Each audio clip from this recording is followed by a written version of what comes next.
ओम शांति। आज प्यारे मीठे भगवान की संडे अव्यक्त स्पेशल मुरली मंथन की डेट है 2 अगस्त 2020। तो मीठे मीठे बाबा जी विशेष टाइटल देते हैं, वो है होली हंस बुद्धि, वृत्ति, दृष्टि और मुख।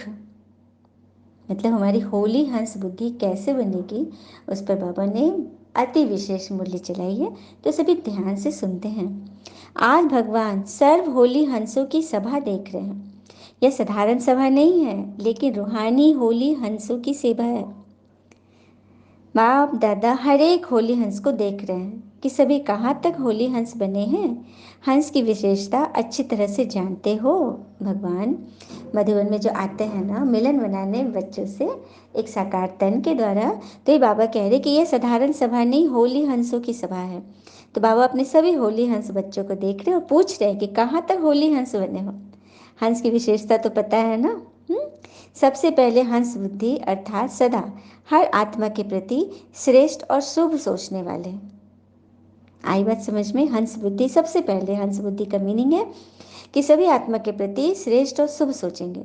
होली हंस अर्थात कंकड़ पर पत्थर और रत्न को अच्छी तरह परखने वाले और फिर धारण करने वाले। पहले हर आत्मा के भाव को परखेंगे, फिर धारण करेंगे। कभी भी बुद्धि में किसी भी आत्मा के प्रति अशुभ व साधारण भाव धारण नहीं करने वाले। सदा शुभ भाव और शुभ भावना धारण करना। भाव जानने से कभी भी किसी के साधारण स्वभाव या वैर स्वभाव का प्रभाव नहीं पड़ेगा। बहुत सुंदर बात है। मतलब कि हम अपनी भावना से देखें। हाँ, हम किसी में क्या देखना चाहते हैं। जब हम इस भाव में रहेंगे तो हम किसी के भी अशुभ और साधारण संस्कार को धारण नहीं करेंगे। सदा शुभ भावना और शुभ कामना में रहेंगे। हाँ, भगवान देख रहे हैं ऐसे हंस बुद्धि कहाँ तक बने हो। ऐसे ही हंस वृत्ति अर्थात सदा हर आत्मा के प्रति श्रेष्ठ कल्याण की वृत्ति। वृत्ति माना हमारी सोच, हमारे अंदर की फीलिंग हर आत्मा के प्रति कैसी है। जैसे हर आत्मा के अकल्याण की बातें सुनते देखते भी अकल्याण को कल्याण की वृत्ति से बदल लेना, इसको कहते हैं होली हंस वृत्ति। बहुत सुंदर बात है। हम सामने देख रहे हैं कि किसी का अकल्याण हो रहा है या कोई अपनी वाणी से अकल्याण कर रहा है। हाँ, मतलब उसे खुद ही समझ में नहीं आ रहा है कि वो क्या कर रहा है। जैसे एक बार एक दंपति को लंबे अरसे के बाद बच्चा हुआ, काफ़ी समय के बाद बच्चा हुआ। ये लोग बड़े खुश थे, लेकिन जब बच्चा सामने आया तो देखा उन्होंने कि तो अपाहिज है, इसके एक पैर ही नहीं है। अब तो ये लोग बड़े उदास हो गए, एकदम दुखी हो गए। उन लोग लगा कि इसको बस अनाथ आश्रम में छोड़ दे, ऐसे बच्चे को क्या करना लेके। एकदम हताश निराश हो गया। अचानक युगल हस्बैंड को लगा कि गीता खोल के देखता हूँ। हाँ, तो गीता के चौथे अध्याय के तीसरे श्लोक में भगवान वाच एक वचन उन्होंने सुना। उसमें लिखा था कि जो हर किसी में मुझे देखता है वह मुझे हर किसी में देखता है। जो हर किसी में मुझे देखता है और मुझे हर किसी में देखता है, मैं उससे कभी नहीं बिछड़ता। मतलब ये वाक्य उसको इतनी टच की, इतना उसको लगा। उसको यही समझ में आया कि भगवान अच्छी तरह से जानते थे कि इस बच्चे को कहाँ भेजना है, जिसकी हमें व इसे दोनों को आवश्यकता है। कितनी सुंदर बात है, हर किसी में भगवान को देखना और भगवान को हर किसी में देखना। ये बहुत बड़ी बात है। वो अपाहिज बच्चा ही था तो क्या हुआ, बच्चा तो था। हाँ, उसके लिए वारिस तो बनकर आया है ना, बड़ी बात। तो इसे कहते हैं हंस बुद्धि। हर एक के बारे में अच्छा सोचना, शुभ सोचना और अकल्याण की स्थिति को भी कल्याण में बदल देना। हाँ, उनके कल्याण की वृत्ति को अपने कल्याण की वृत्ति से बदल लेना, यही होली हंस का कर्तव्य है। इसी प्रमाण दृष्टि में सदा हर आत्मा के प्रति श्रेष्ठ शुद्ध स्नेह की दृष्टि हो। कैसा भी हो, लेकिन अपनी तरफ से सबके प्रति रूहानी आत्मिक स्नेह की दृष्टि धारण करना, यही है होली हंस। आगे बात समझ में सबको? हाँ, और होली हंस बनने के लिए सबसे पहले बच्चे जैसा मन बना लो। क्योंकि कहते हैं ना, बच्चे मन के सच्चे। लेकिन बच्चा जब तक बच्चा रहता है तभी तक वो सच्चा रहता है और आनंद की दुनिया में निरोगी रहता है। फिर जैसे जैसे उसमें धूर्तता आती है, होशियारी आती है, चालाक होने लगता है, हाँ, तब क्या होता है, उसे बीमारी पकड़ने लगती है, क्योंकि वो अपने को सबसे ज़्यादा बुद्धिमान समझने लगता है। जीसस क्राइस्ट ने बहुत सुंदर लाइन बाइबल में, मतलब जो उन्होंने कहा है, जो लोगों ने बाइबल में लिखा, वो यह है कि प्रभु के राज्य में वही प्रवेश करेंगे जो छोटे बच्चे जैसा भोले भाले दिल के होंगे। इसीलिए तो इतिहास गवाह है, जितने भी संत आदि हुए, वे सब, उनका हृदय एकदम कोमल, एकदम सरल, एकदम मीठा होता था। सबके प्रति उनके अंदर शुभ भावना थी, सबका कल्याण करते थे। अब कोई कोई ऐसे भी हो, कोई कोई ऐसे भी होते हैं जो समय पड़ने पर कोमल बन जाते हैं, एकदम मीठे दिखते हैं। दिखावा नहीं करना है भगवान के सामने, तो दिखावा बिल्कुल नहीं। जैसे एक दंपति गए हुए थे एक प्रवचन सुनने, मतलब गुरु जी से बहुत जान पहचान थी, अच्छा एकदम सामने बैठे हुए थे।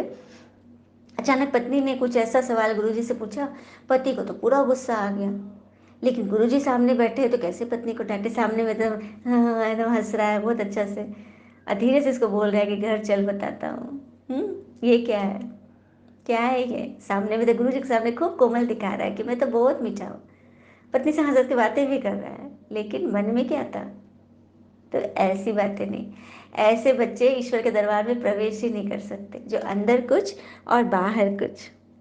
फिर आगे बाबा बोल रहे हैं, इस समय का परिवर्तन बहुत काल के परिवर्तन वाली गोल्डन दुनिया के अधिकारी बना देगा, क्योंकि यही वो समय है, संगम युग, जब आप गोल्डन दुनिया सत्युग के अधिकारी बनते हैं। हाँ, और अपने आप को इतना भाग्यशाली समझो कि सब कुछ आपकी मर्जी से नहीं हो सकता। जैसे जब हमारा जन्म भी हमारी मर्जी से नहीं हुआ, हमारी मृत्यु भी नहीं होती, तो इनके बीच में, जन्म मरण के बीच में जो आने वाली व्यवस्थाएं हैं, वो हमारे अनुसार कैसे चलेगी। बस इसी को मान लेना है, और प्रयत्न करने से कभी नहीं चूके, क्योंकि हिम्मत नहीं तो प्रतिष्ठा नहीं, और विरोधी नहीं तो प्रगति नहीं। यदि किसी बच्चे को टोका नहीं जाए, रोका नहीं जाए, उसे समझाया नहीं जाएगा, तो वो तो समझेगा मैं तो काफ़ी समझदार हूँ, और रहेगा वह मिट्टी का माधव, किसी लायक नहीं रहेगा। घर में वो बड़ा शेर बना फिर रहा है, लेकिन जैसे ही बाहर जाएगा, लोगों के बीच में जाएगा और आत्माओं का संग मिलेगा, बहुत तरह की बातें आएगी उसके जीवन में, लेकिन उसे स्वीकार ही नहीं कर सकेगा, क्योंकि उसे न शेयरिंग का नेचर है, न एडजस्ट का नेचर है, न किसी की बात सुनने का नेचर है।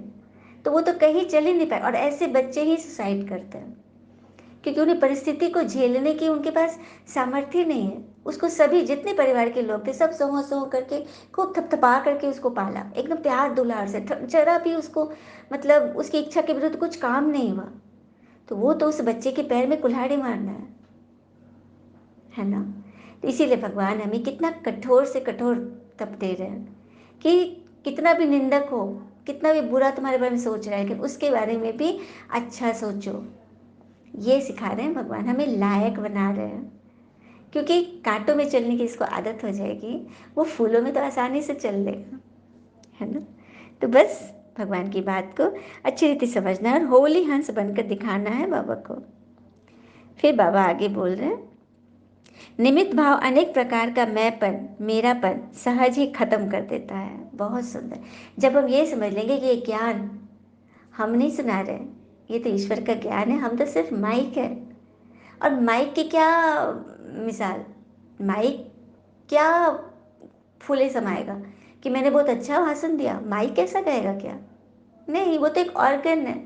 तो उसी तरह से निमित्त को समझना है कि वो एक ऑर्गन है, ईश्वरीय हैंड है, भगवान उसे यूज कर रहे हैं। इस भान में जब रहेंगे ना, तो हमारा मैंपन मेरापन सब खत्म हो जाएगा।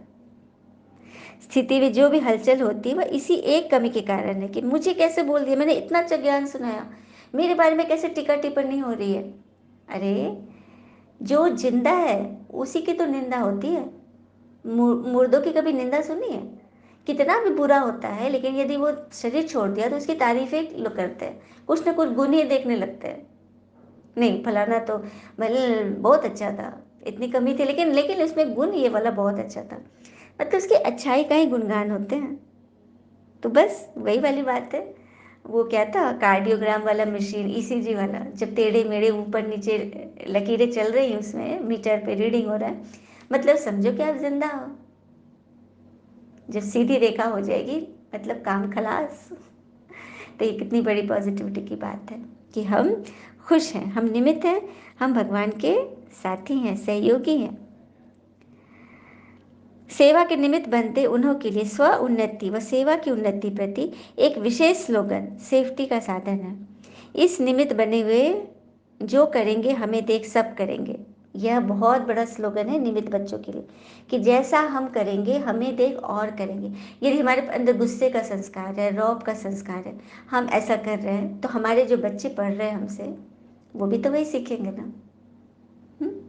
क्योंकि हमारे बच्चे हमारा बिहेवियर देख के सीखते हैं, तो उस पर हमें अब कितनी अटेंशन रखनी है। चलो कुछ बात हो गई, तुरंत फुल स्टॉप लगाओ, क्योंकि स्टेज तरफ तो सभी की नज़र होती है ना, और जो जितना हीरो एक्टर होता है उस पर तो ज़्यादा नज़र होती है। सही बात है, मतलब जो निमित्त है उस पर तो ज़्यादा नज़र होती है ना, सबके, परिवार में हो, समाज में हो, फ्रेंड सर्किल में हो, कहीं भी हो, तो अपने ऊपर कितना अटेंशन देना है ना। सेवा के सिवाय अपने समय को व्यर्थ नहीं गंवाना है, बिल्कुल व्यर्थ नहीं गंवाना है। हाँ, और कहते भी हैं ना कि भरोसा सब पर कीजिए मगर सावधानी ज़रूर रखिए, क्योंकि कभी कभी अपने खुद के दांत भी हमारी जीभ काट लेते हैं, है ना। तो बहुत सावधानी से हमें अपने खुद के मुंह में भोजन को भी निगलना है, चबाना है ना।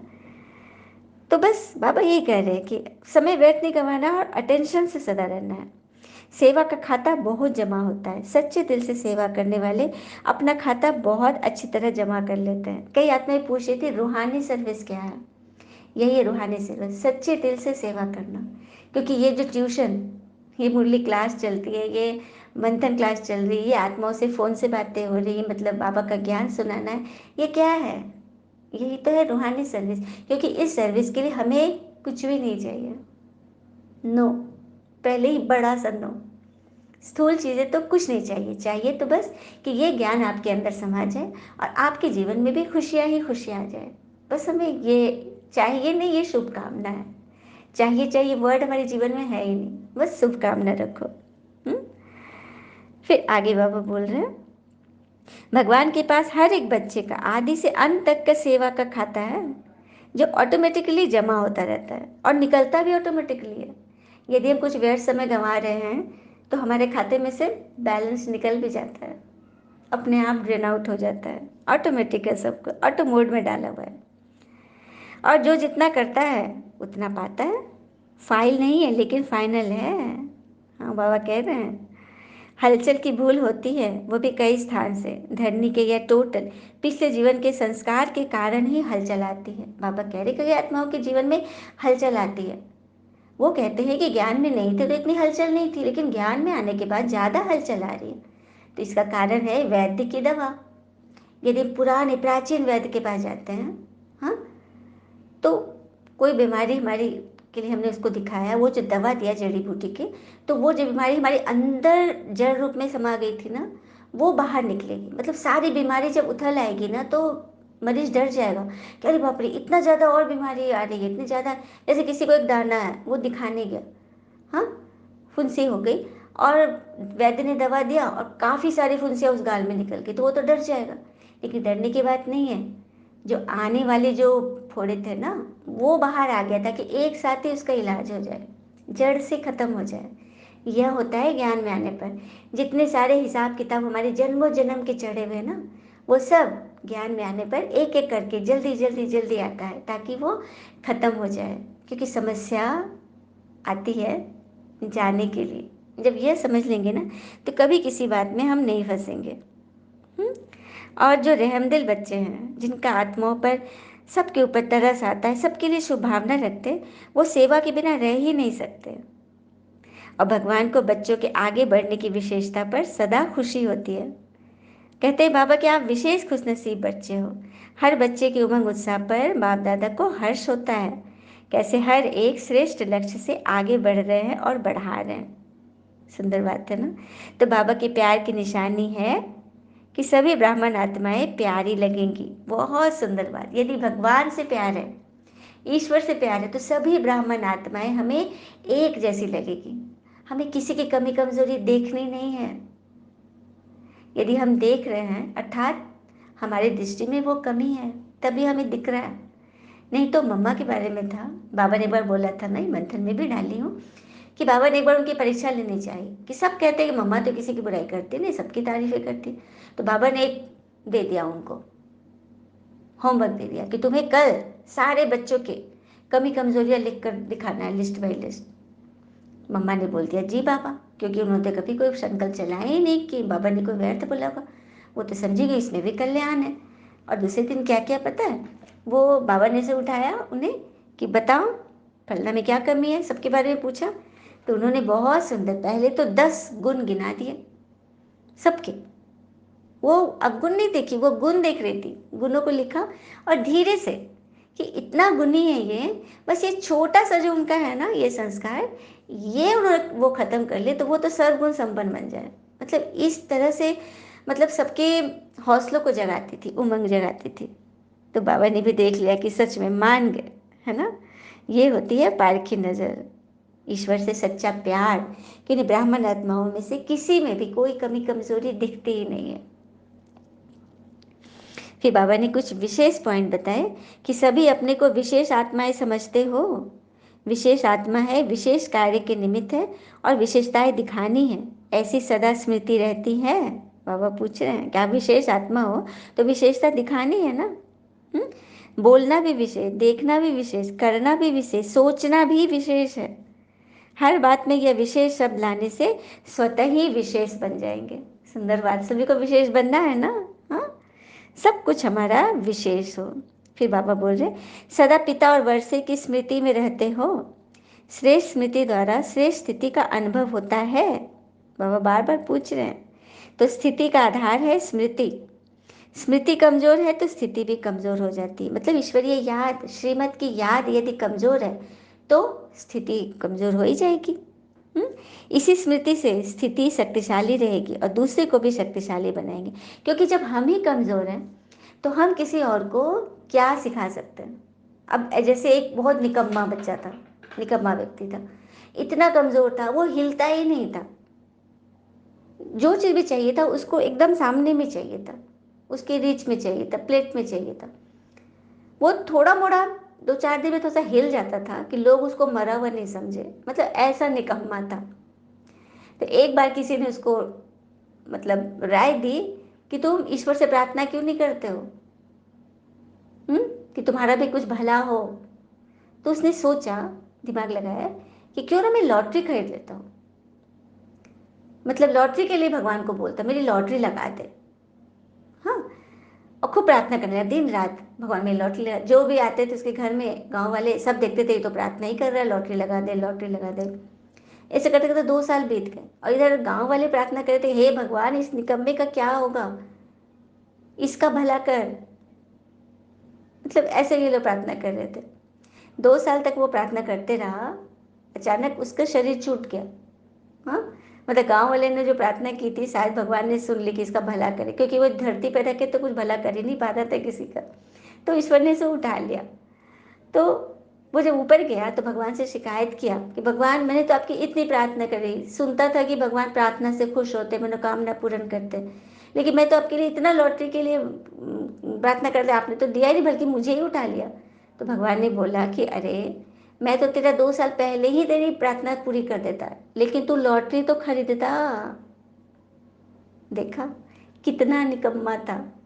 चाहिए चाहिए हमें, लेकिन उसके लिए थोड़ा सा भी एफर्ट यदि ईश्वर मांग रहे हैं तो उसके पीछे भी हम बिल्कुल तैयार नहीं हैं, तो क्या होगा।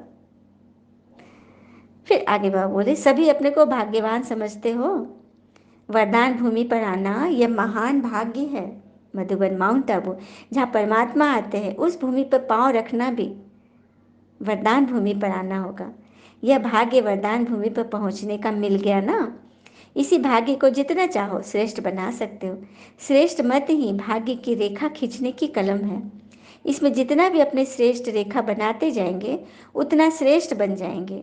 सारे कल्प के अंदर यही श्रेष्ठ समय भाग्य की रेखा बनाने का है। सुंदर बात बाबा बोल दिया ना। मधुबन भूमि पर आए हो, चलो अहो सौभाग्य, लेकिन आपका मन ही मधुबन बन जाए, आपके मन में सबके लिए इत्र जैसी खुशबू हो, हर एक के प्रति आप हंस बुद्धि हो। हंस की विशेषता एक और बहुत बड़ी है, जैसे दूध पानी मिश्रित रहता है ना, हंस अपने चोंच से दूध खींच लेता है और पानी छोड़ देता है। देखा, ये होती है हंस की एकदम विशेष से भी विशेष क्वालिटी। तो ऐसे बच्चे हमें बना रहे हैं बाबा। आत्माओं में दूध और पानी दोनों मिश्रित है, गुण अवगुण दोनों मिश्रित है। हमें हंस बुद्धि बच्चे क्या देखेंगे? दूध खींच लेंगे, मतलब गुण उठाएंगे और गुणग्राही बन जाएंगे। चलिए हम सभी वरदान लेते हैं। मस्तक द्वारा संतुष्टता की चमक की झलक दिखाने वाले साक्षात्कार मूर्त भव। मस्तक द्वारा संतुष्टता की चमक की झलक दिखाने वाले साक्षात्कार मूर्त भव। आराम से बैठिए, चारों तरफ से बुद्धि योग हटाकर मन बुद्धि को एकाग्र करें। दोनों भावों के बीच आत्मा को विजुलाइज करें और फील करें, मैं एक आत्मा हूँ। मैं इस शरीर से उपराम एक शक्ति हूँ। मैं मस्तक के बीच भृकुटी सिंहासन पर आत्मा राजा की सीट पर बैठी हूँ। यह शरीर और वही सभी कर्मेंद्रियाँ मेरी सेविकाएं हैं। आज तक हमें, जब तक बाबा नहीं मिले थे, हम आत्मा राजा होकर भी गुलाम बनी बैठी थी इस शरीर की, इन कर्मेंद्रियों की, जो अपनी मनमानी करते थे। ये तो हम सबको मालूम है ना कि कोई भी कुछ अपराध कर रहा है, कुछ गलत कर रहे हैं, क्रोध कर रहे हैं, कुछ भी करते हैं, तो अंदर से आत्मा बोलती थी कि क्रोध मत करो, बुरे काम मत करो, ये गलत है। लेकिन कभी किसी ने नहीं सुना। तभी तो कुछ ऐसा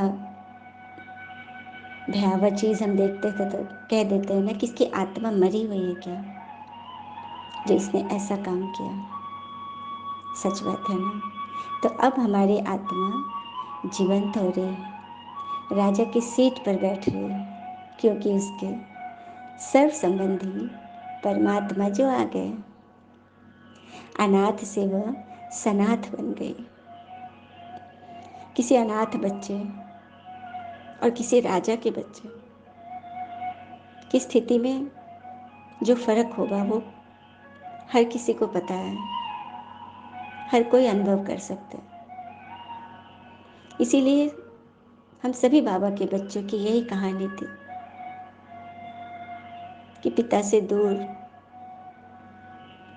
अकेले, अपनी मनमत परमत पे चलते हुए कहाँ आ पहुंचे थे और अब कहाँ जा रहे हैं। सत्युग स्वर्ग जा रहे हैं। कितनी बड़ी बात है। उस बाबा को क्या हमें भूलना चाहिए जो हमें जीवन जीने की कला सिखा रहे हैं और खुद भी सीख रहे हैं और औरों को सिखा भी रहे हैं। कितनी बड़ी रूहानी सर्विस चल रही है। इसके लिए सभी बाबा का पहले दिल से शुक्रिया कर दीजिए। बाबा ने कहा, जो सदा संतुष्ट रहते हैं उनके मस्तक से संतुष्टता की झलक सदा चमकती रहती है। उन्हें कोई भी उदास आत्मा यदि देख लेती है तो वह भी खुश हो जाती है, उसकी उदासी मिट जाती है। जिनके पास संतुष्टता की खुशी का खजाना है, उनके पीछे स्वतः ही सारी खुशियाँ आकर्षित होती हैं। उनका खुशी का चेहरा चैतन्य बोर्ड बन जाता है, जो अनेक आत्माओं को बनाने वाले का परिचय देता है। मतलब उस कारीगर का परिचय देता है, उस चित्रकार का, जिसने ये दुनिया बनाई, ये सृष्टि सजाई, ये बच्चे बनाए। तो ऐसी संतुष्ट रहने और सर्व को संतुष्ट करने वाली संतुष्ट मणियाँ बनो, जिससे अनेकों को साक्षात्कार हो। सबसे पहले तो आपके देवी स्वरूप का साक्षात्कार हो, फिर आपके पिता परमात्मा शिव को जाने, माने, पहचाने। है ना बड़ी सेवा।